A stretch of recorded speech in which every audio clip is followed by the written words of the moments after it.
bergerak berbagi untuk negeri, guru penggerak majukan pendidikan, guru penggerak menghamba pada murid, kreatif rancang pembelajaran, hargai potensi, tingkatkan prestasi, lahirkan profil pelajar Pancasila. Belajar, bergerak, berbagi untuk negeri, kita menjalin kolaborasi. Belajar, bergerak, berbagi untuk negeri, demi bakti pada Ibu Pertiwi.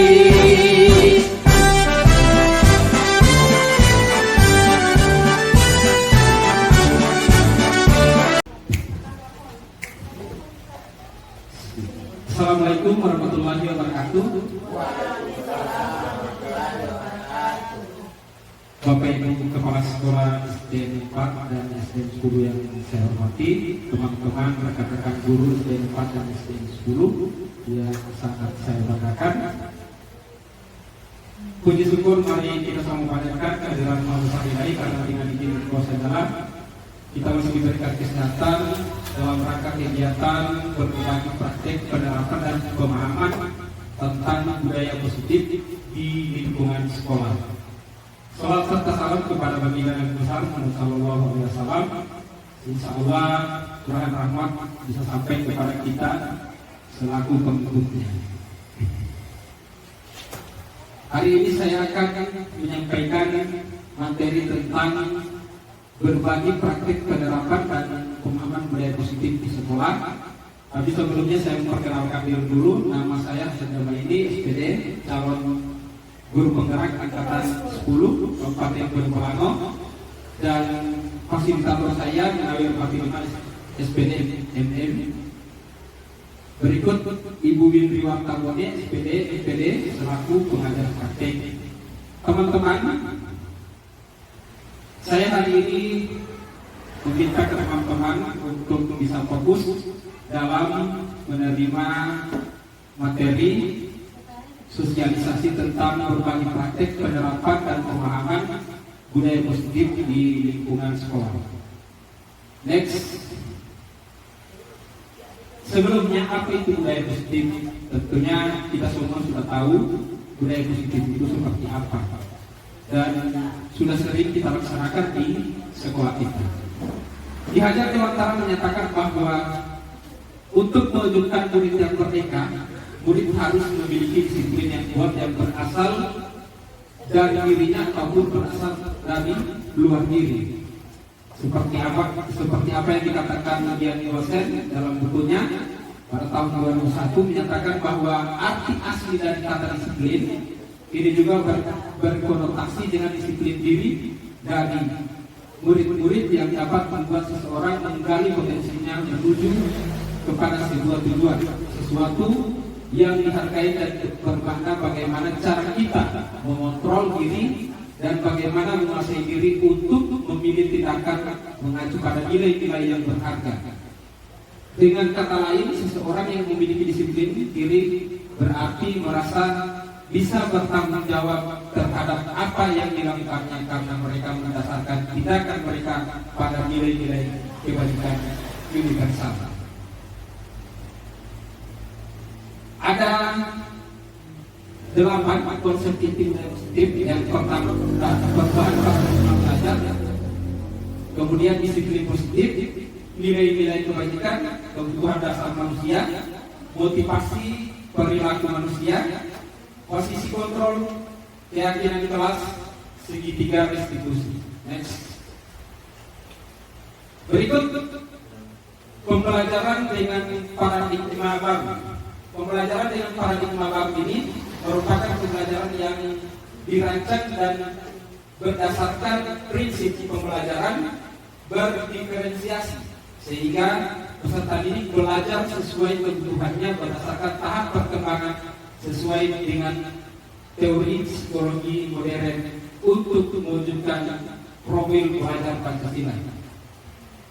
Pada profil pelajar Pancasila, yang pertama disiplin positif, 8 tadi, Disiplin positif, disiplin berasal dari kata disiplina, yang artinya belajar disiplin mengacu pada disiplin diri yang memiliki tanggung jawab terhadap apa yang dilakukan berdasarkan nilai-nilai yang diyakini. Disiplin positif juga merupakan salah satu cara penerapan disiplin yang bertujuan untuk menumbuhkan kesadaran serta memberdayakan peserta didik tanpa imbalan penghargaan, reward, atau ancaman maupun hukuman.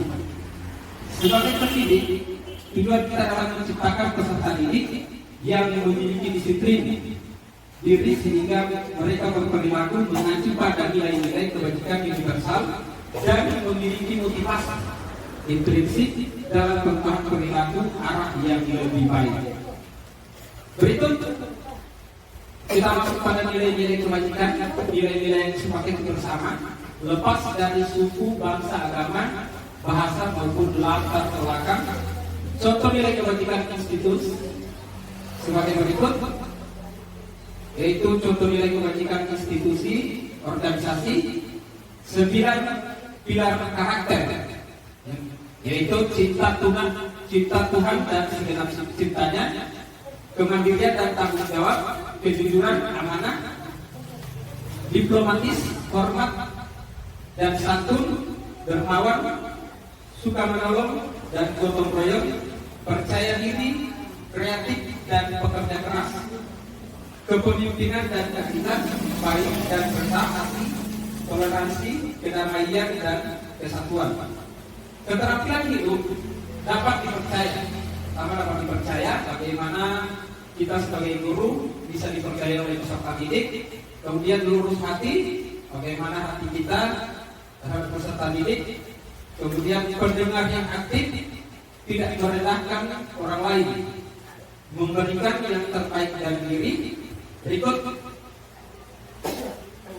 contoh nilai kebajikan institut organisasi pada profil belajar Pancasila. Yang pertama itu beriman, bertakwa kepada Tuhan Yang Maha Esa dan berakhlak mulia. Kemudian mandiri, bernalar kritis, berkebinekaan global, bergotong royong, kreatif. Ibu Primar Year Program PYB Kapolri, transforma, integritas, mandiri, menghargai, antusias, empati, keingintahuan, kreativitas, kerjasama, percaya diri dan komitmen. Dari profil pelajar Pancasila tadi tentunya teman-teman ini sudah kita laksanakan di sekolah kita, akan tetapi secara administrasi dan dokumentasinya itu masih kurang untuk kita semua. Makanya kita harus membuat satu kolaborasi, satu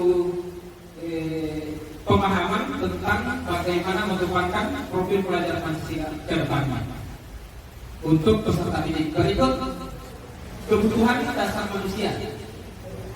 Kebutuhan dasar manusia adalah segala sesuatu yang kita lakukan untuk mendapatkan apa yang kita inginkan. Seluruh tindakan yang kita lakukan memiliki tujuan tertentu, dan semua usaha terbaik yang kita lakukan adalah dalam rangka agar kebutuhan dasar kita terpenuhi. Nah, bagaimana kita bisa memenuhi kebutuhan dasar kita? Bagaimana kita bisa memenuhi kebutuhan dasar peserta didik? Tentunya dengan mendidik, dengan menuntut anak secara sesuai dengan kodrat alam dan kodrat zaman. Kita harus mengikuti alur perkembangan zaman yang sedang berkembang sekarang. Berikut kebutuhan dasar manusia. Pertama, bertahan hidup.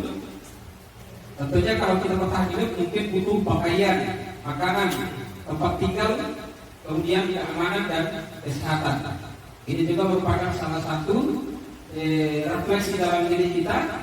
Berikut kasih sayang dan rasa diterima.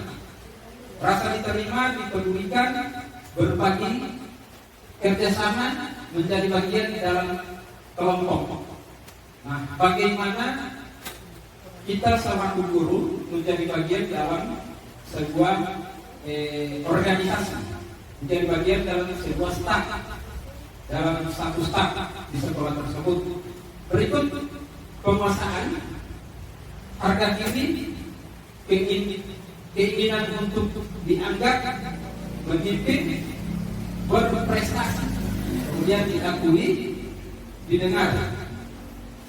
Berikut kebebasan mandiri, memiliki pilihan, mencoba hal baru, mampu mengendalikan arah dirinya. Nah, di dalam kebebasan ini, bagaimana kita sebagai seorang guru harus bisa mandiri dalam mengerjakan sesuatu hal. Misalnya contoh seperti apa yang kita kerjakan sekarang ini, TNM, ya. Bagaimana kita harus mendongkrak diri kita sendiri agar supaya bisa melaksanakan atau menyelesaikan kegiatan tersebut. Berikut memiliki pilihan, mencoba hal baru, kemudian mampu mengendalikan arah dirinya. Berikut kesenangan ada 4, yaitu bermain, humor, antusiasme, tertawa. Tentunya kita sebagai guru dalam satu staf mungkin ada sering kita bercakap gurau, ya. Mungkin ada ide-ide yang muncul di dalam pikiran kita untuk bisa mengembangkan potensi peserta didik ke depannya seperti apa. Berikut motivasi perilaku manusia. Menurut Dian Dosen dalam bukunya Restructuring School Disiplin menyatakan ada 3 alasan motivasi perilaku manusia, yaitu motivasi perilaku manusia. Ini ada arah panah, kemudian untuk menghindari ketidaknyamanan hukuman, memberikan hukuman. Berikut motivasi ekstrinsik untuk mendapatkan imbalan, penghargaan dan orang lain.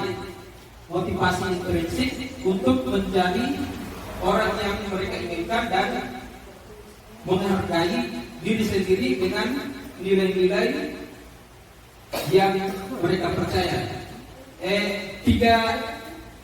Ketiga ini sangat kita butuhkan dalam mendidik peserta didik. Motivasi perilaku manusia, ekstrinsik dan intrinsik. Pada motivasi perilaku manusia, di sini kita untuk menghindari ketidaknyamanan, untuk memberi hukuman kepada peserta didik seperti apa nanti sebentar pada segitiga restitusi akan ada saya tampilkan berikut. Dari ketiga motivasi perilaku manusia dalam mewujudkan disiplin positif yang harus ditanamkan dalam murid-murid adalah motivasi yang nomor 3. Karena dengan memiliki motivasi tersebut, mereka telah memiliki motivasi intrinsik yang berdampak jangka panjang. Motivasi yang tidak akan terpengaruh pada adanya hukuman atau hadiah. Mereka akan tetap berperilaku baik dan berlandaskan nilai-nilai kebajikan karena mereka ingin menjadi orang yang menjunjung tinggi nilai-nilai yang mereka hargai. Depan yang tadi, oke. Di sini sudah dijelaskan ada 3 yang harus kita pilih. Kita pilih intrinsik, ekstrinsik dengan hukuman itu kita tidak bisa pilih. Nah, contoh di sini ketika kita memilih hukuman ataupun hadiah, selamanya kita itu salah, ya. Memberi hadiah ke peserta didik itu salah. Itu kalau menurut kita itu pemahaman kita bahwa bisa menarik perhatian peserta didik lainnya untuk belajar. Nah, ternyata itu salah. Begitu juga memberikan hukuman. Kalau saya sendiri sadar bahwa materi ini memang sangat penting. Ketika kita berada di dalam kelas, ada siswa guru, siswa yang bertengkar, maka bagaimana sikap kita sebagai guru untuk menangani masalah tersebut? Dan tentunya dengan tidak langsung memberikan hukuman atau tidak langsung memberikan hadiah. Berikut hukuman, konsekuensi, restitusi. Ada 3 ini. Hukuman tidak terencana tiba-tiba. Kalau kita memberikan hukuman kan secara tiba-tiba. Sini. Nah, mulai begitu seperti itu. Keliling lapangan 7 kali. itu hukuman secara tiba-tiba, murid tidak tahu apa yang akan terjadi, tidak dilibatkan, tidak dalam arti tidak dilibatkan, bersifat satu arah, kemudian berupa hukuman fisik. Ya, jadi tentunya sangat berat ketika kita menerapkan hal ini. Kemudian konsekuensi itu sudah terencana. Kalau kita dengan siswa mungkin kita bisa rencanakan apa kita konsekuensi ketika siswa itu terlambat atau ketika siswa itu tidak pakai sepatu atau lupa kancing bajunya terbolak balik, katahialah. Berikut murid tetap dibuat tidak nyaman. Sikap guru selalu memonitor murid. Berikut segitiga pada restitusi, proses menciptakan kondisi bagi murid untuk memperbaiki kesalahan. Proses kolaboratif yang mengajarkan murid untuk mencari solusi sendiri. Pada restitusi ini, di sini kita bisa memperdalam pemahaman kita tentang bagaimana penggunaan segitiga restitusi sebentar nanti. Nah, karena di situ ada teman, manajer, kemudian ada hukuman, ya, kemudian ada rasa bersalah. Next, posisi penghukum seorang penghukum bisa menggunakan hukuman fisik maupun verbal. Orang-orang yang menjalankan posisi penghukum senantiasa mengatakan bahwa sekolah memerlukan sistem atau alat yang dapat lebih menekan murid-murid lebih dalam lagi. Guru-guru yang menerapkan posisi penghukum akan berkata, patuhi aturan saya, atau awas, kamu selalu saja salah, selalu, pasti selalu yang terakhir selesai. Guru seperti ini senantiasa percaya hanya ada satu cara agar pembelajaran bisa berhasil, yaitu dengan caranya sendiri. Next, ini merupakan salah satu hukuman, ya, posisi kontrol guru sebagai penghukum langsung berdiri di lapangan menghormati. Maka kita tahu konsekuensinya seperti apa. Ya, mungkin dia kepanasan, pingsan. Ini yang menjadi salah satu kesalahan kita. Berikut, next, pembuat rasa bersalah. Pada posisi ini biasanya guru akan bersuara lebih lembut, membuat orang merasa bersalah, akan menggunakan keheningan yang membuat orang lain merasa tidak nyaman, bersalah atau rendah diri. Kata-kata yang keluar dengan lembut akan seperti, ibu sangat kecewa sekali dengan kami. Berapa kali bapak harus memberitahu kami, ya? Di mana coba kalau orang tua kamu tahu kamu berbuat begini. Di posisi ini murid akan memiliki kamu berbuat penilaian diri yang buruk tentang diri mereka. Murid merasa tidak berharga dan telah mengecewakan orang-orang di sekelilingnya. Pada posisi ini, posisi pembuat rasa bersalah, siswa itu pasti akan bersalah ketika kita berikan atau kita berikan kata-kata seperti itu. Pasti saya salah karena saya terlambat.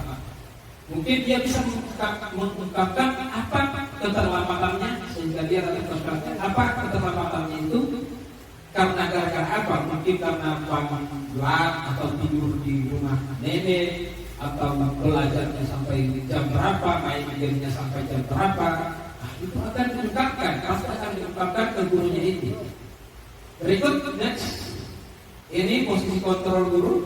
Siswa yang merasa bersalah atas tugas yang diberikan, ya, guru tidak memberikan suara yang keras, tetapi dengan lemah lembut, otomatis kita bisa tahu dari gerakan anak itu.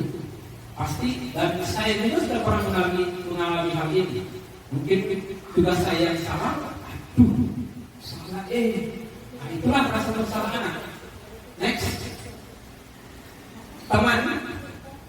Guru pada posisi ini tidak akan menyakiti murid, namun akan tetap berupaya mengontrol murid melalui persuasi.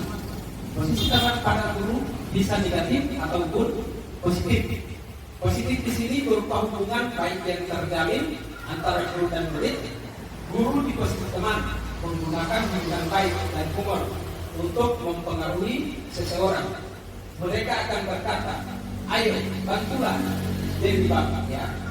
Ayo ingat, tidak bantuan Bapak selama ini ya sudah kali ini tidak apa-apa, nanti Bapak bantu bereskan. Hal negatif dan posisi teman adalah bila suatu saat guru tersebut tidak membantu, maka murid akan kecewa dan berkata, saya pikir Bapak itu adalah teman. Saya murid merasa dikecewakan dan tidak mau lagi berusaha.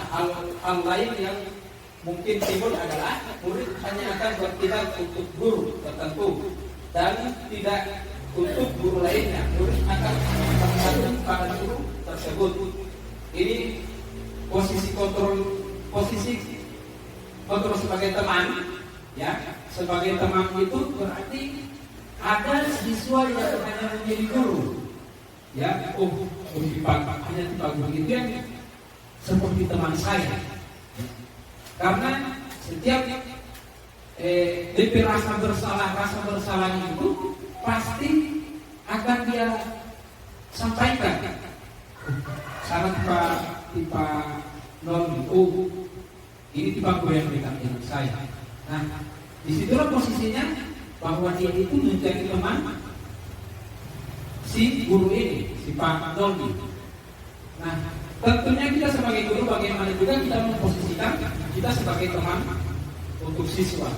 Ya, mungkin kita bisa memberikan motivasi kepada anak tersebut, kita bisa memberikan satu dorongan tentang kemampuannya, kreativitasnya mungkin dalam segi keterampilan, pengetahuan, kemudian dalam segi kegiatan ekstrakurikuler.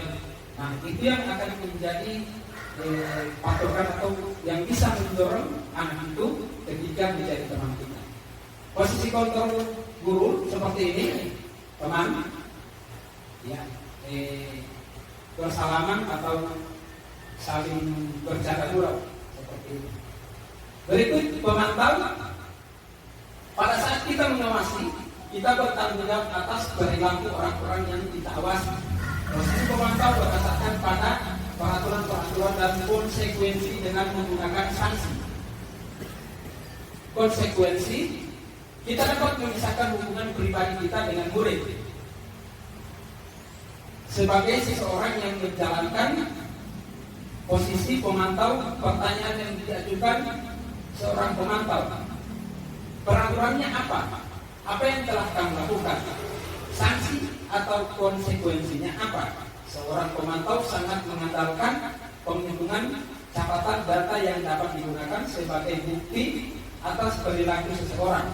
Posisi ini akan menggunakan stiker, slip, catatan, daftar, cek. Posisi monitor sendiri berawal dari teori stimulus respon yang menunjukkan tanggung jawab guru dalam mengontrol murid. Ini adalah salah satu posisi kontrol pemantau seorang guru. Sebelum kembali ya, pulang keluar, saya melakukan pemantauan terhadap peserta didik, ya. Dalam posisinya mereka sudah siap-siap berdoa dan saya mengecek tentang kesehatan, kemudian bagaimana peralatan tulis, apakah sudah siap di dalam kertas, ya. Kemudian bagaimana kita memposisikan diri kita menjadi seorang pemantau. Berikut next. Posisi manajer. Posisi terakhir manajer adalah posisi monitor, mentor, di mana guru berbuat sesuatu bersama dengan murid, mempersilahkan murid, mempertanggungjawabkan perilakunya, mendukung murid agar dapat menemukan solusi atas permasalahannya sendiri. Seorang manajer telah memiliki keterampilan di posisi teman maupun pemantau, dan dengan demikian bisa jadi di waktu-waktu tertentu kembali kepada kedua posisi tersebut bila diperlukan. Pada posisi manajer, ya, tentunya kita bisa sambil pertama bisa mengendalikan diri kita sendiri, di saat menghadapi masalah situasi kondisi yang ada. Kemudian ketika posisi sebagai manajer agak sulit untuk kita, maka bagaimana posisi kita sebagai teman, kemudian bagaimana posisi kita juga sebagai pemantau bagi peserta didik. Salah satu contoh pemantau itu kita sedang pelajar, kemudian kita bisa memantau juga peserta didik mana yang fokus terhadap materi yang akan kita berikan, mana yang kurang fokus, kemudian mana yang hanya tidur di dalam kelas. Seperti itu. Berikut next, ini adalah posisi kontrol seorang guru, ya, manajer sebagai manajer memonitoring atau langsung menunjukkan peserta didik yang sedang menemukan masalah di dalam tugas. Next, contoh penerapan 5 posisi kontrol guru tadi, kasus siswa tidak memakai atribut lengkap saat upacara bendera. Berikut penghukum pembuat terasa bersalah, memantau, teman, dan manajer. Posisi penghukum hormat bendera selama 1 jam. Nah, tentunya ini sangat fatal untuk kita. Kemarin di Jun ada yang menyampaikan, masih ada yang ada pada layar ini. Berikut pembuat rasa bersalah. Berapa kali ibu bapak harus memberitahu kamu selalu saja mengecewakan ibu bapak. Membuat rasa bersalah berarti anak itu ketika kita bicarakan dengan 20 seperti itu, pasti dia akan merasa bersalah. Pasti dia akan salah, memang salah untuk saya ini, saya terlambat. Nah, nantinya dia akan curhat dengan kita guru. Mungkin dia bisa menyampaikan, Pak Guru, Ibu, saya terlambat karena tadi malam live video. Berikut posisi pemantau, kamu sudah melanggar peraturan sekolah. Kamu tahu konsekuensinya setelah upacara kamu beri atributnya ke koperasi dan jangan diulangi lagi. Ini merupakan salah satu posisi pemantau. Kemudian posisi teman, ayo dong ikuti aturan sekolah, tolong bantu ibu bapak ya sekali ini. Ya sudah tidak apa-apa lain kali sampai berbuat seperti ini lagi ya. Berikut itu posisi sebagai teman. Masih manajer. Apakah kamu tahu kesalahan? Kira-kira bagaimana kamu memperbaiki kesalahan? Kita harus berdiskusi dengan peserta didik. Kemudian kita tanyakan posisi kesalahan itu seperti apa. Kemudian apa yang akan dilakukannya untuk ke depannya. Ketika diulangi kembali, kira-kira seperti apa lagi? Cara apa lagi yang kita guru gunakan untuk anak tersebut? Nah, tentunya mungkin mengundang orang tua, kemudian berkolaborasi dengan rekan sejawat, dengan kepala sekolah. Ini tentunya hal-hal yang harus kita gunakan. Next. Posisi kontrol apakah aku? Saya kecewa sekali dengan kami. Ini merupakan pembuat rasa bersalah. Berikut posisi kontrol apakah aku? Ayolah lakukan demi bapak ya. Ayolah lakukan demi bapak ya. Nah, berikut ya tadi posisinya pembuat rasa bersalah. Kemudian ini keyakinan kelas. Sebelum kita mendidik berada di kelas, kita harus membuat satu keyakinan kelas. Keyakinan kelas itu antara siswa tadi boleh. Keyakinan kelas ini yang harus kita sepakati bersama. Contoh, 2 kelas pada tempatnya. Ketika ada siswa yang tidak membuang satu pada tempatnya, maka konsekuensinya apa? Kira-kira apa yang harus kita berikan ke anak itu? Mungkin menghafal, membaca literasi, kemudian menghafal perkalian, kemudian membaca puisi. Ini yang harus kita lakukan. Keyakinan kelas ini metode untuk menimbulkan kembali disiplin positif yang didasari oleh motivasi dari dalam diri. Kita tanyakan, si A, kira-kira seperti apa yang harus kamu sepakati di kelas ini? Si B, seperti apa yang harus kita sepakati? Pak Guru, datang 15 menit sebelum apel. Pak Guru, membaca 5 menit sebelum apel. Itu yang harus kita sepakati. Itu merupakan salah satu bentuk keyakinan kelas yang harus kita terapkan di kelas, bukan dari kelas 1 sampai dengan kelas 6. Berikut teks. Setiap tindakan atau perilaku yang kita lakukan di dalam kelas dapat menentukan terciptanya sebuah lingkungan positif. Perilaku warga kelas tersebut menjadi sebuah kebiasaan yang akhirnya membentuk sebuah budaya positif. Dalam mewujudkan perilaku warga sekolah yang memiliki budaya positif, hal pertama perlu diciptakan adalah dan disepakati adalah membuat keyakinan-keyakinan atau prinsip-prinsip dasar bersama di antara para warga kelas untuk mendapatkan nilai-nilai kebajikan yang disepakati bersama. Mengapa demikian? Mengapa keyakinan di kelas? Mengapa tidak peraturan kelas saja? Keyakinan kelas dengan tata tertib itu sangat berbeda pada ini. Kalau tata tertib secara keseluruhan dari kelas 1 mungkin sampai kelas 6. Kalau keyakinan kelas hanya untuk kelas 1 itu sendiri, atau kelas 2 atau kelas 6. Ya. Contoh, itu saya juga pernah buat daftar jam tiba untuk peserta didik. Jam berapa tiba, jam berapa kembali. Seperti itu merupakan satu keyakinan kelas yang pernah saya buat di tahun-tahun kemarin. Jawabannya adalah suatu keyakinan akan lebih memotivasi seseorang dari dalam atau memotivasi secara intrinsik.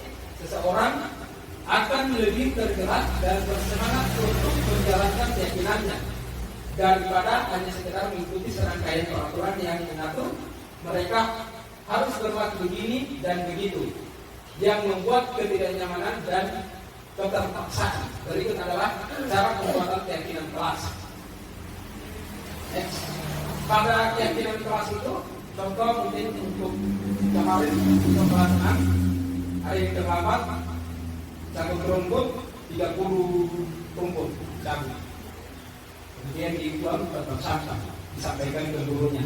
Seperti itu keyakinan yang harus buat. Pembentukan keyakinan kelas yang pertama bersifat abstrak, nyata, ya, berupa pernyataan universal dibuat dalam pernyataan positif, sedikit saja agar mudah diingat, sesuai dengan kondisi kelas dan sekolah sehingga mudah diterapkan. Semua warga sekolah, warga kelas dilibatkan saat membuat keyakinan kelas. Tentunya sebelum membuat keyakinan kelas kita sebagai guru harus melaporkan dulu ke kepala sekolah. Saya membuat keyakinan kelas tentang ini, kemudian direvisi kembali oleh kepala sekolah tentang keyakinan kelas tersebut. Kemudian diterapkan ke peserta didik. Lanjut, next. Tibalah pada segitiga institusi.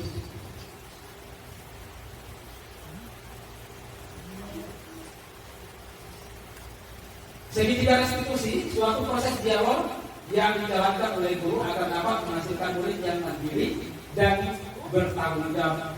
Ini adalah segitiga restitusi. Yang pertama, menstabilkan identitas. Kedua, validasi tindakan ini salah. Ketiga, menanyakan keyakinan. Next. Yang pertama, menstabilkan identitas. Berdasarkan prinsip membuat kesalahan adalah bagian dari proses pembelajaran. Berbuat salah itu wajar. Tidak ada manusia yang sempurna. Bapakmu juga pernah melakukan itu. Ini Bapak tidak mau mencari siapa yang salah, tapi ingin mencari solusi dari permasalahan ini. Kamu berhak merasa begitu. Nah, pada poin 1 ini menstabilkan identitas. Kita sebagai guru tidak mencari kesalahan siapa yang salah dan siapa yang benar. Apabila ada siswa yang bertengkar, ya, bukan kesalahan yang kita cari dan bukan permasalahan itu hanya bisa kita selesaikan dengan solusi. Mungkin posisinya sebagai peserta didik, kita harus menanyakan keyakinan kelasnya, kemudian menanyakan rasa bersalahnya seperti apa. Next. Validasi tindakan yang salah berdasarkan prinsip setiap perilaku berupaya memenuhi suatu kebutuhan tertentu. Kamu pasti punya alasan mengapa melakukan hal itu kan? Nah, kita tanyakan alasannya apa, terlambatnya alasannya apa, seperti itu. Mungkin dia Pak Guru, saya ada alasan karena saya terlambat, karena saya mungkin saya tertidur di rumah nenek. Kamu melakukan karena mempertahankan sesuatu yang penting bagimu. Kamu patut bangga karena telah melindungi sesuatu yang penting buatmu. Next. Ketiga, menanyakan keyakinan berdasarkan prinsip teori kontrol, bahwa pada dasarnya kita termotivasi secara intrinsik. Apa keyakinan kelas kita? Nilai-nilai apa yang kita sepakati bersama? Kamu ingin menjadi orang yang seperti apa? Jadi kita bisa tanyakan apa keyakinan kelas anak tersebut, kemudian nilai-nilai apa yang harus bisa disepakati. Kamu ingin menjadi orang seperti apa? Kita tanyakan juga. Kamu punya rasa bersalah, punya pak. Kira-kira kedepannya seperti apa? Ingin jadi seperti apa kamu? Nah, seperti itu. Next. Terakhir, penutup. Dalam penerapan disiplin, hendaknya guru memiliki standar kepribadian profesional dan sosial yang baik, di mana guru mampu merefleksikan dirinya dalam posisi kontrol saat ini. Bagaimana perjalanan dirinya sebagai among manajer yang menuntun murid-muridnya menjadi insan yang mandiri, merdeka dan bertanggung jawab. Standar nasional, kembali ke tadi segitiga restitusi. Oke. Pada posisi segitiga restitusi ini, tentunya ini harus kita kuasai teman-teman. Ini juga saya juga baru belajar. Alhamdulillah pada segitiga restitusi ini bagaimana cara kita menstabilkan identitas, bagaimana validasi tidak akan jadi salah, menanyakan kesalahan murid itu seperti apa, kemudian apa yang akan dilakukan oleh murid tersebut ke depannya. Kemudian menanyakan satu keyakinan kepada peserta didik dengan cara yang halus. Kira-kira bagaimana ke depannya anak itu bisa lebih dominan kepada kita sebagai seorang guru. Mungkin dia bisa mencari tahu rasa bersalahnya seperti apa kepada teman atau kepada guru, karena kita mengalus-alus dia atau memberi dia sesuatu hal yang mungkin unik untuknya. Berikut Ibu, dalam menstabilkan identitas ini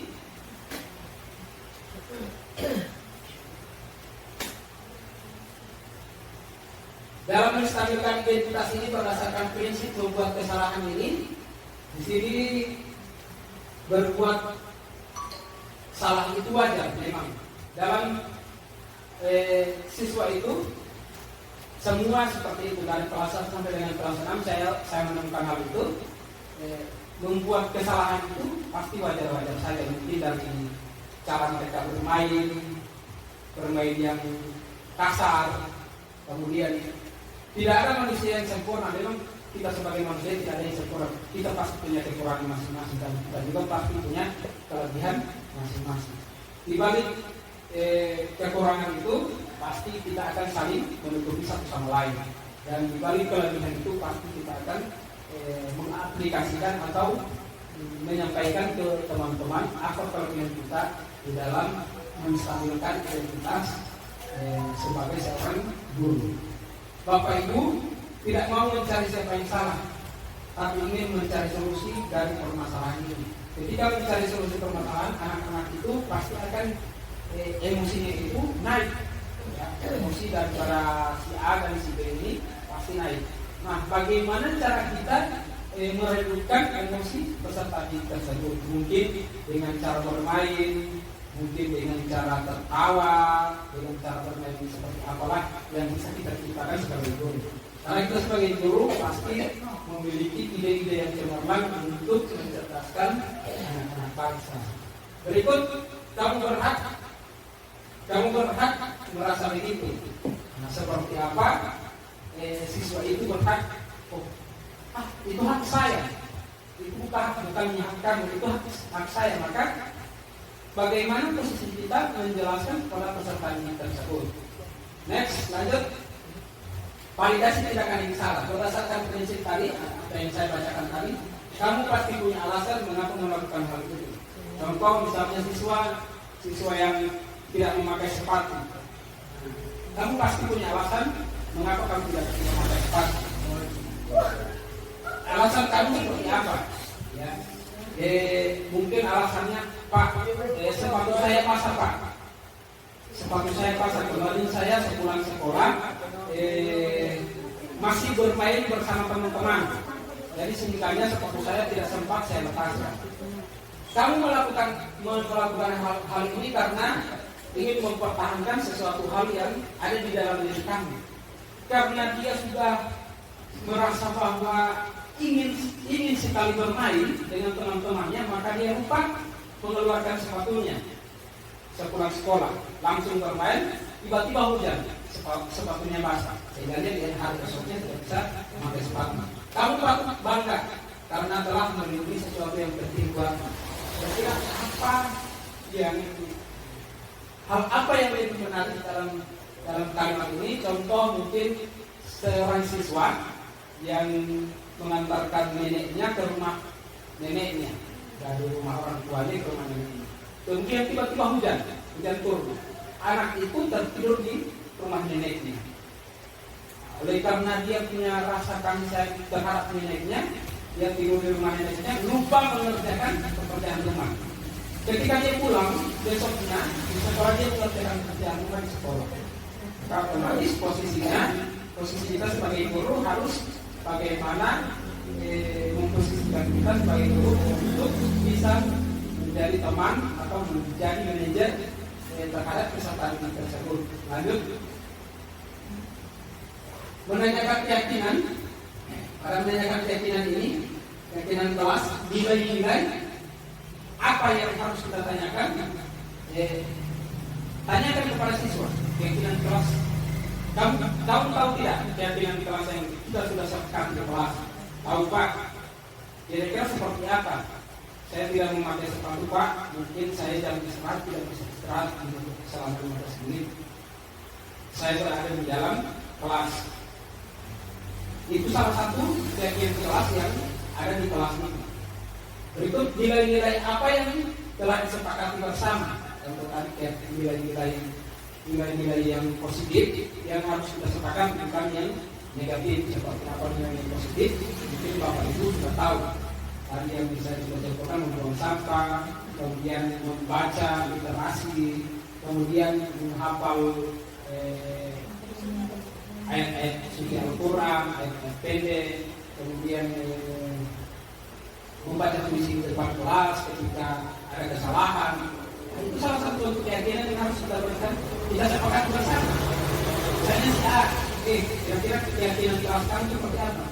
Pak Guru, saya cuma menggambar kalau terlambat. Oke, silakan berikan haknya untuk menggambar. Pak Guru, saya hanya ingin menghafal perkalian kalau saya terlambat. Nah, berikan. Seperti itu keyakinan kelas.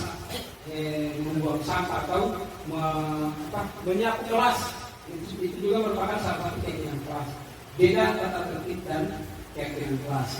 Berikut, ya, teman-teman, pada penutup ini mungkin saya sangat berharap tanggapan masukan tentang atau beberapa pertanyaan masalah yang teman-teman hadapi di kelas tentang siswa dengan teman-teman seperti apa. Mungkin itu dulu dari saya buka sesi pertanyaan, 3 pertanyaan tentang masalah yang ada di kelas.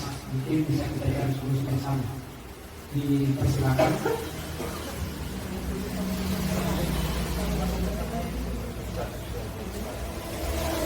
satu contoh kasus yang harus kita pecahkan di kelas di sekolah ini seperti apa kasus?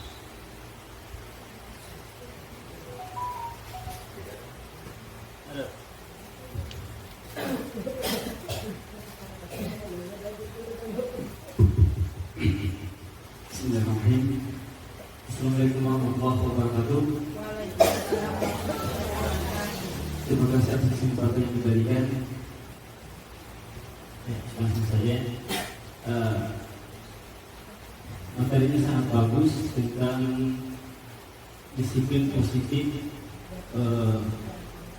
tentang peserta didik. Ya. Dan tadi bikin juga untuk guru. Nah,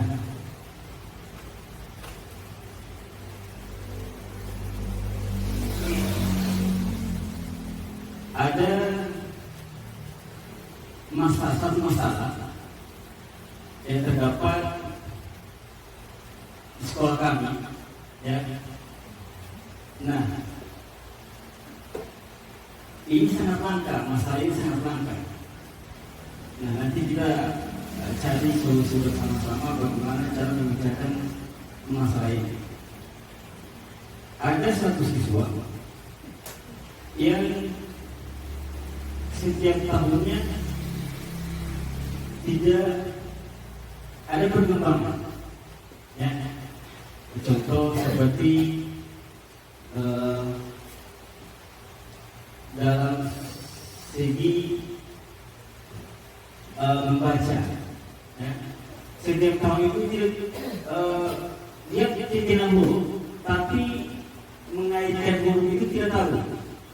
Nah, yang membuatnya tidak tahu itu seperti mau kasih membaca, tapi malah lari. Kalau tidak menangis atau bersambung di bawah meja. Lebih-lebih itu pula menangis. Nah, masalah seperti ini yang mungkin sedikit hadapi, ya hari-hari. Yang siswa yang tidak mau membaca itu ya, banyak model. Nah, kasusnya seperti ini, kira-kira bagaimana solusinya?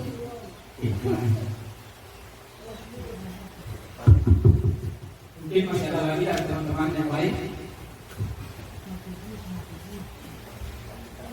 Oke, terima kasih. Assalamualaikum warahmatullahi wabarakatuh.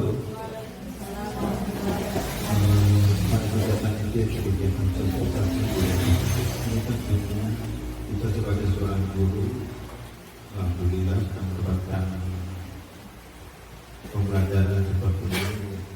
Jadi budaya positif ini tentunya kita terapkan kepada diri kita dulu, kemudian kita terapkan kepada siswanya. Seperti itu. Misalnya kita membuat salah satu membuat tata tertib di sekolah. Misalnya siswa kita masuk pada pukul 7, ya, ini contoh. Nah, kemudian siswa kita tentu seperti itu. Sedangkan kita sebagai guru, ya, sebagai guru, tentunya kita datang nanti setelah mereka sudah APK atau apa. Nah, kira-kira apakah kita seorang guru juga apakah mendapatkan sanksi seperti apa? Apakah kita harus betul seperti apa, restitusi, bisa restitusi atau tidak? Nah, kemudian untuk permasalahan yang kedua yaitu kita sebagai guru tentunya kita juga harus mempelajari bagaimana cara menerapkan ketika siswa sore terlambat, atau bagaimana kita sebagai seorang guru untuk menerapkan dari segitiga restitusi. Cara penerapannya kira-kira seperti apa? Mungkin hanya itu dari saya. Assalamualaikum warahmatullahi wabarakatuh.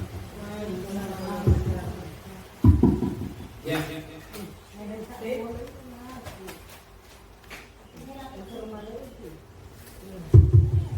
Baiklah, 3 pertanyaan. Yang pertama, siswa yang tidak mau membaca ketika disuruh baca lari, ya. Atau menangis atau bersembunyi, ya. Di sini posisi kita sebagai guru tentunya kita harus selalu berkolaborasi terkait masalah ini. Ya. Kebanyakan siswa yang seperti itu, kedepannya dia akan jadi sukses. Kedepannya pasti akan jadi sukses. Ada satu Perdana Menteri dari Filipina, kalau tidak salah John Floyd, ya, yang cara menulisnya terbalik. Tapi kenapa dia jadi Perdana Menteri? Sama permasalahannya seperti apa yang disampaikan oleh teman-teman tadi, yang membaca. Nah, siswa tersebut harus kita cari tahu apa kelebihan dari siswa itu. Kalau memang dia mulai kesedihan, dia akan lihat. Berarti itu boleh berkelebihan. Kira-kira dalam segi atletik mungkin bisa masuk tim. Ya, berikut, kalau dia tidak mau membaca, biarkan cuma kita tanya, kita cari tahu. Kita harus lebih pendekatan secara psikologi. Kita cari tahu apa kira-kira apa yang dimana, apa yang dimana. Kira-kira kalau tidak mau membaca, pasti dia sudah dikasih tahu itu. Pak Guru, saya cuma suka ini. Pak Guru, saya cuma suka bermain. Nantinya sesuatu yang ada di dalam dirinya itu, kalau menurut kita bisa kita kembangkan, maka kita kembangkan. Kalau menurut kita tidak bisa kita kembangkan, tidak perlu.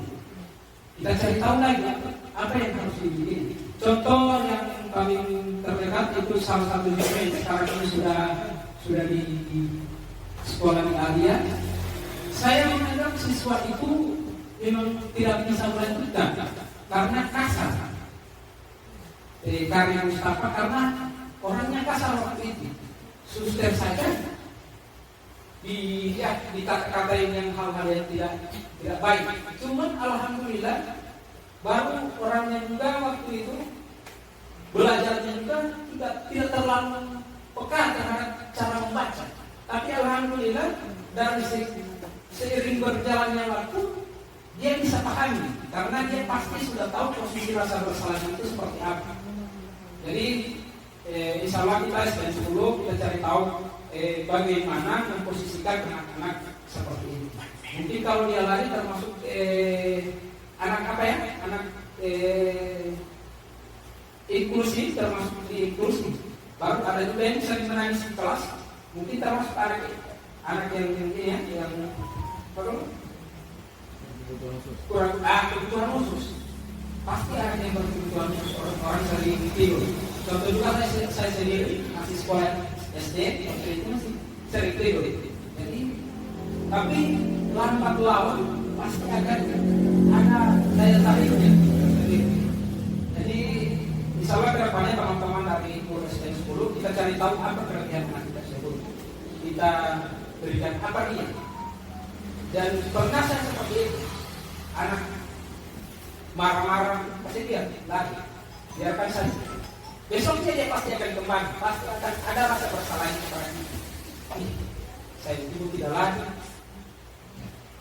Kalau orang kasih dia, pasti dia semua perasaannya pasti lain. Ya. Berikut dari Pak Jack terkait apa ya?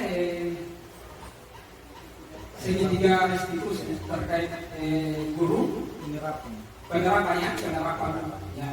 Ya. Kita sebagai guru harusnya kalau posisi kita sebagai guru harus kita tahu kita sebagai guru seperti apa ke depan. Guru itu adalah teladan di biru dan di buku. Masalah pekerjaan pribadi secara pribadi itu di belakang. Kalau masalah pekerjaan di belakang. Tapi posisi kita sebagai guru dan kita pagi hari pukul 7.15 kita harus update, maka harus kita pukul 7.15 sudah berada di sekolah. Kesepakatan itu tata tertib. Jadi kalau saya punya gambaran pakai untuk ke depannya, saya punya gambaran untuk kita di sekolah, kita akan buat satu kesepakatan sekolah. Kemudian konsekuensinya apa ketika kita tidak bisa melaksanakan? Misalnya dalam hal upacara bendera, pembina, konsekuensinya guru tersebut apa. Kemudian kita tanyakan alasannya apa. Alasannya apa ketika tidak melaksanakan hal tersebut. Maka harus kita buat kesepakatan di sekolah tersebut. Jadi berikut tentang teori segitiga restitusi. Segitiga restitusi tadi saya juga pakai. Waktu saya tidur itu kemungkinan 4 jam atau 3 jam. Selalu mencari tahu tentang segitiga restitusi. Selalu menonton video-video tentang segitiga restitusi. Pemenuhan keyakinan kelas ini bersifat abstrak, berupa pernyataan universal dibuat dalam pernyataan positif. Ini tadi yang saya sudah sampaikan berikut yang segitiga tadi. Ini validasi tindakan dan stabilkan identitas. Nah, sebelum ini kita terapkan peserta ini, kita sendiri dulu. Kita sendiri dulu. Kita sendiri dulu harus tahu apa itu segitiga restitusi. Kemudian harus kita dalami bagaimana cara kita menstabilkan diri identitas kita sendiri ketika kita kan tidak mungkin ada guru yang terlambat langsung saya Pak Guru kesini dulu tidak mungkin seperti itu. Cuman posisi guru itu pasti akan ada rasa bersalah. Contoh saya sendiri, kalau saya itu datang ke sekolah, kalau sudah lewat dari pukul sekian saya datang ke sekolah, saya tidak berat hati saya melangkah. Saya membuat usaha tidak terlambat. Itu posisi saya. Meskipun terlambat ada hal-hal yang mungkin di jalan yang bisa menghambat saya seperti itu. Jadi itu pun bisa jelaskan ke teman-teman ketika ada yang bertanya. Maka bagaimana kita juga memvalidasi tindakan masalah tersebut dari diri kita sendiri. Apakah posisi saya sebagai guru bagaimana? Ketika waktu apel pukul 7.15 atau pukul 7.30, maka kita posisi guru ini harus berada di depan siswa. Bukan pasti kita akan bicara dan siswa pasti akan bertanya. Bahasa itu tidak ada. Itu bahasa tidak ada. Siswa pasti akan bicara itu. Dan ada dua kemungkinan perasaan siswa, rasa senang, ada rasa kecewa. Ya, karena ada satu daya tarik siswa itu terhadap kita.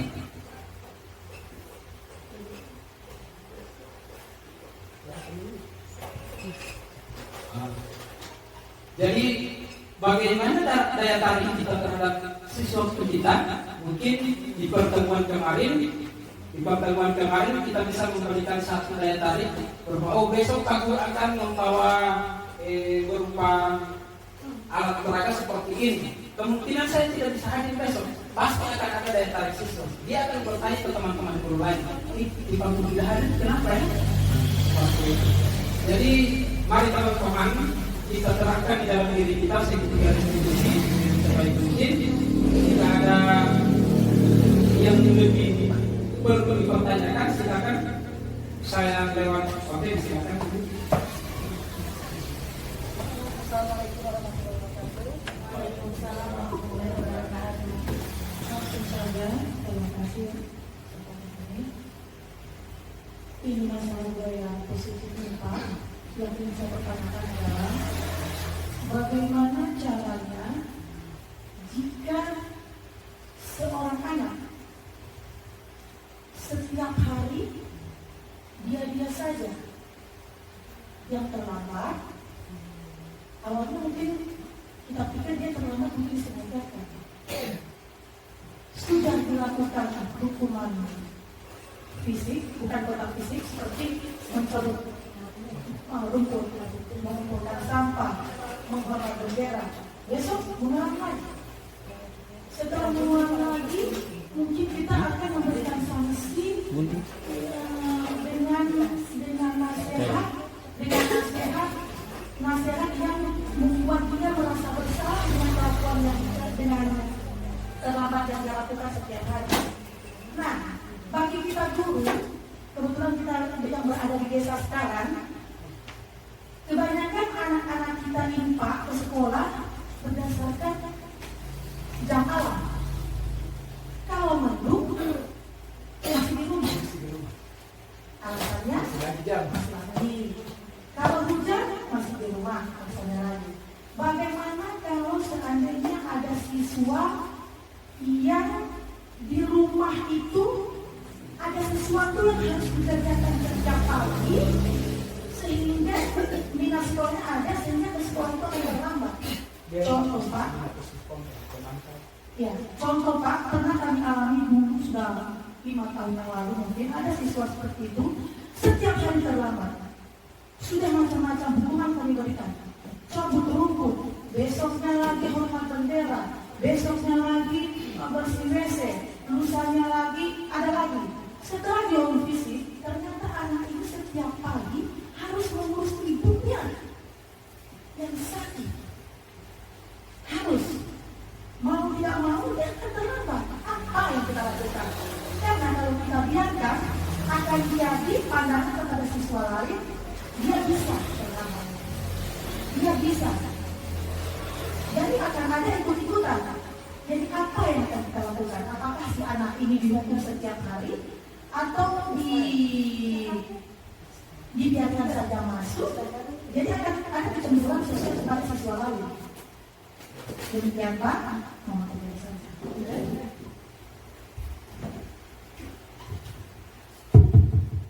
Permasalahan yang sangat bagus buat saya. Kemarin juga sempat ada pertanyaan seperti itu pada minggu kemarin. Ternyata anak itu sering kita beri hukuman terus tanpa kita cari tahu dulu apa alasannya. Jadi sudah ada rasa dendam anak juga terhadap kita sebagai guru. Ya.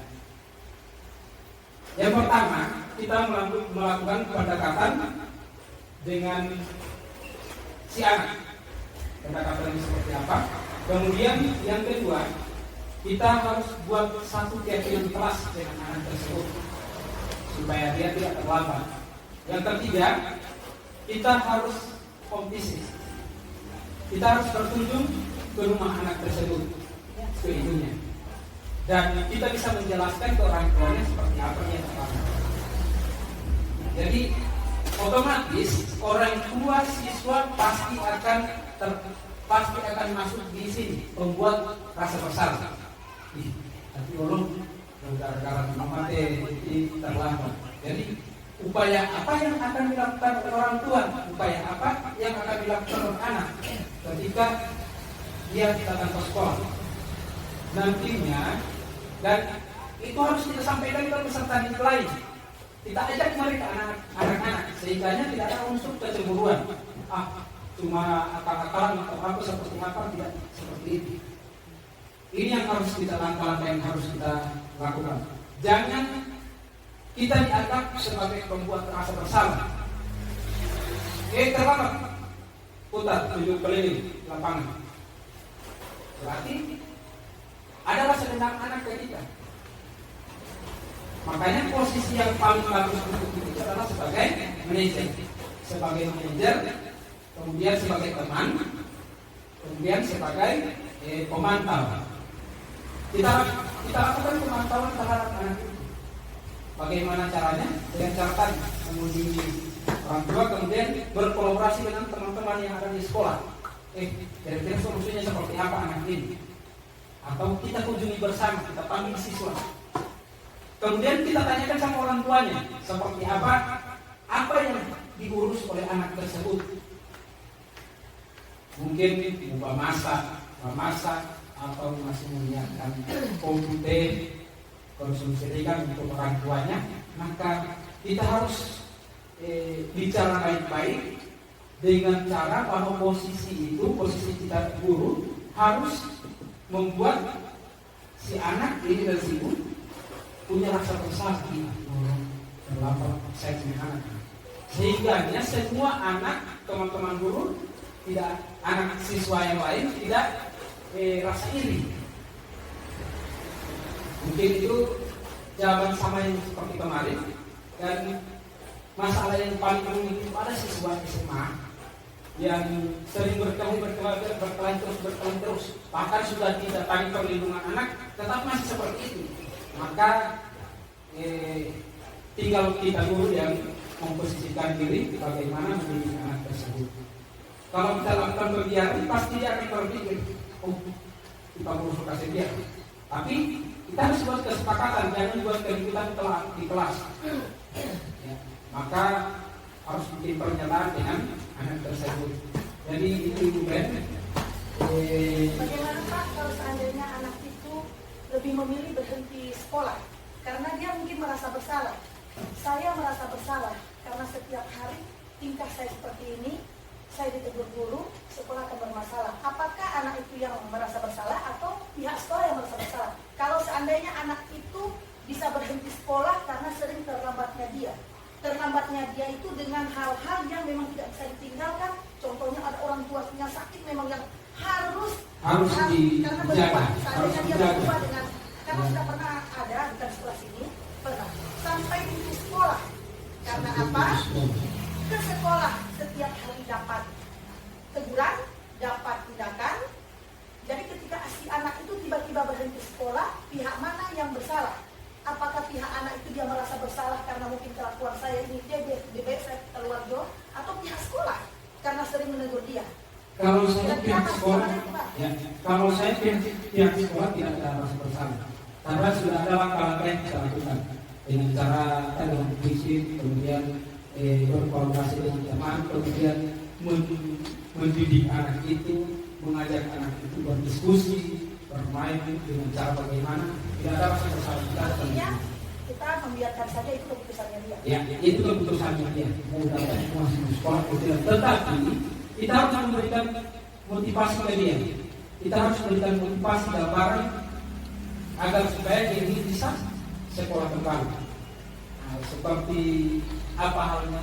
Contoh saya di tahun 2023 itu ada siswa kelas 6 yang sudah tidak sekolah beberapa hari, kemudian sakit, kemudian ujian. Saya datang ke rumahnya dengan teman-teman, saya bawa tes. Saya lakukan pendekatan seperti itu. Sebenarnya anak itu bisa, alhamdulillah bisa punya ijazah, dan anak itu memang tidak mau sekolah. Cuma saya lakukan pendekatan seperti itu, akhirnya dia bisa ikut ujian dan bisa pegang ijazah SD. Mungkin hanya itu teman-temannya.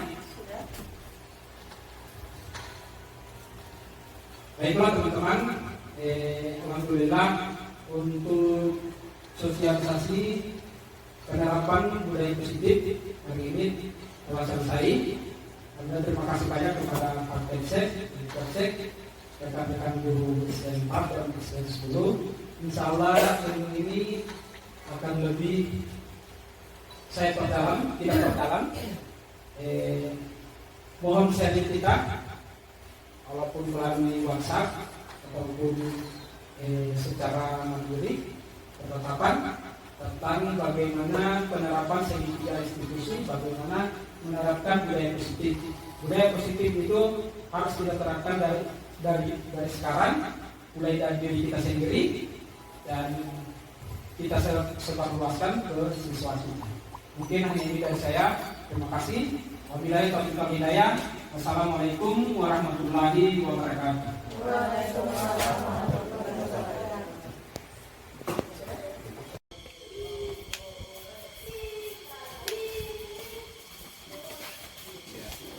Lagi.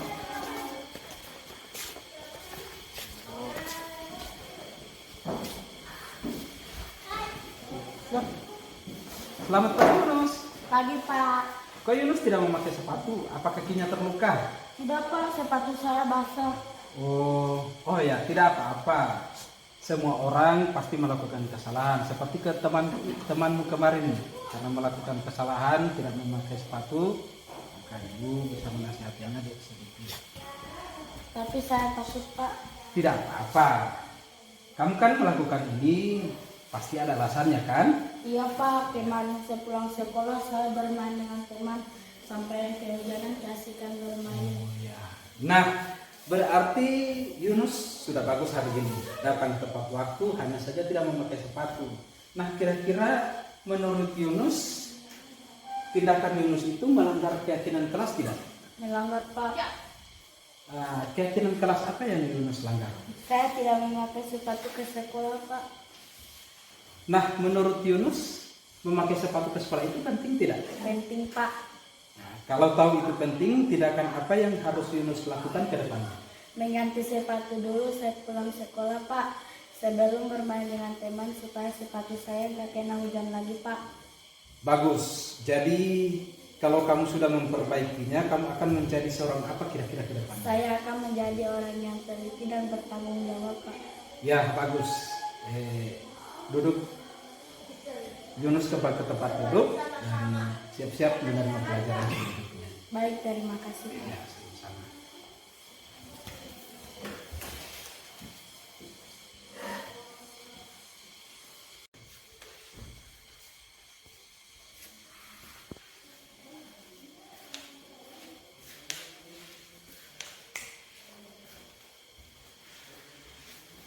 Selamat pagi Fatma. Pagi Pak. Fatma sedang mengerjakan PR. Iya Pak. Kenapa tidak sempat dikerjakan di rumah ya? Iya Pak. Tidak apa-apa, Fatma bukan satu-satunya siswa yang tidak mengerjakan PR. Kemarin ada teman-teman kamu yang tidak mengerjakan PR. Iya Pak. Nah, Fatma melakukan kesalahan ini pasti ada alasannya kan? Iya Pak, kemarin sore saya hanya pergi ke rumah nenek dan tidak pulang ke rumah karena hujan deras sehingga saya tidak dapat mengerjakan PR. Oh, begitu ya. Jadi Fatma tertidur di rumah nenek, tapi bangunnya tidak telat kan? Tidak terlambat ke sekolah kan? Tidak Pak, saya datang tepat waktu hari ini. Nah, Fatma sudah melakukan hal yang baik karena Fatma tidak terlambat datang ke sekolah, tetapi kesalahan Fatma itu Fatma sudah melanggar keyakinan kelas tidak? Iya Pak, saya melanggar keyakinan kelas. Kira-kira keyakinan kelas seperti apa yang Fatma langgar? Saya tidak bertanggung jawab atas PR yang sudah Pak berikan.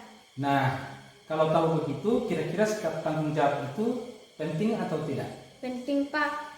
Kalau sudah tahu itu penting, kira-kira Fatma akan melakukan apa ke depannya untuk memperbaikinya?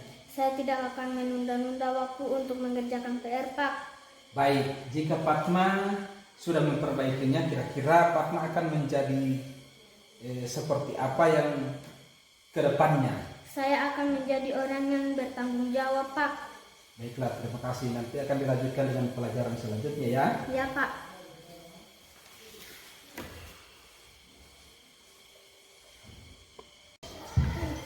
Assalamualaikum warahmatullahi wabarakatuh.